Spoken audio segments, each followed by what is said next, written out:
Over 3,000 years ago, in the golden age of ancient Egypt, one man dared to defy the gods themselves. His name was Akhenaten, a pharaoh unlike any before him, or after. He was a visionary, a heretic, and perhaps the most controversial ruler in human history. When Akhenaten rose to the throne around 1353 BCE, Egypt was at its peak. The temples of Amun towered over cities, priests commanded wealth and power, and the gods were believed to shape every heartbeat of existence. Yet Akhenaten saw something no one else dared to imagine. A single god above all others.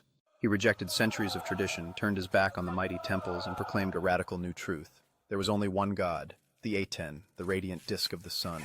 This was more than a religious idea, it was a revolution. For millennia, Egypt had worshipped hundreds of deities, each with temples, rituals, and priests. The pharaohs ruled alongside them, not above them. But Akhenaten's vision tore that balance apart. He declared himself the living prophet of the Aten, the sole intermediary between the divine and humanity.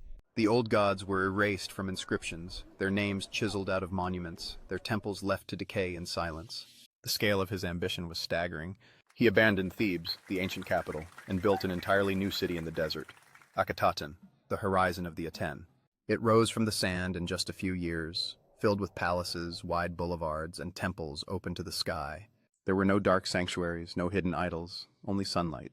Here, Akhenaten ruled as both king and high priest, alongside his queen, Nefertiti, whose beauty and power became legend.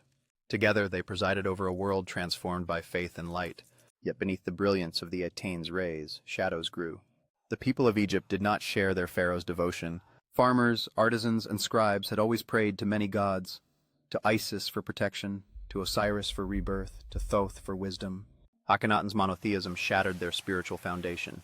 The powerful priests of Amun, stripped of wealth and influence, simmered with hatred. The military, neglected as the pharaoh poured resources into his new city, watched Egypt's borders crumble. But Akhenaten remained consumed by his divine vision. In art, he broke every convention. Statues of him showed a strange, elongated figure. Wide hips, narrow chest, a face both male and female. Historians still debate why. Was it symbolism portraying him as the union of man and woman, creator and creation? Or was it illness, a physical reflection of the god he worshipped? Whatever the reason, his art mirrored his theology. Fluid, radiant, utterly unlike anything Egypt had seen. For 17 years, Akhenaten clung to his vision. He sang hymns to the Aten, celebrating the sun's life-giving power. You rise in perfection on the horizon of the sky, one hymn reads, O living Aten, creator of life. His words echo eerily across millennia, not prayers to many gods, but a singular worship that foreshadowed monotheism itself. Some even call him the world's first monotheist, a spiritual ancestor of later Abrahamic faiths. Yet all revolutions end in reckoning. As Akhenaten withdrew further into his world of light, Egypt descended into chaos. Foreign powers invaded its borders. Famine spread through the Nile Valley. The people's faith fractured, and when the pharaoh finally died, his utopia collapsed almost overnight. The priests and generals returned to power, the temples of the old gods reopened, and Akhenaten, his glorious city, was abandoned to the desert. What came next was a campaign of erasure unlike any other.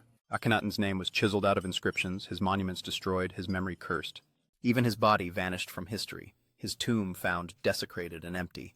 The next pharaohs called him the enemy, the heretic. Egypt tried to erase him completely as though he had never existed.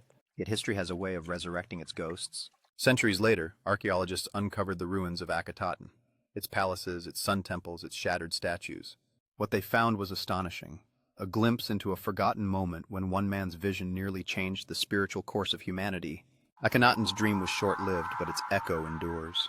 His hymns speak of one divine source, one light behind all life. Ideas that would not reappear for over 1,000 years.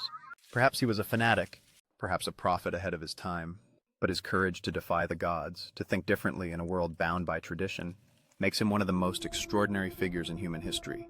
In the end, the desert reclaimed his city. The old gods returned. The name Akhenaten became a whisper buried beneath the sand, yet his story still shines.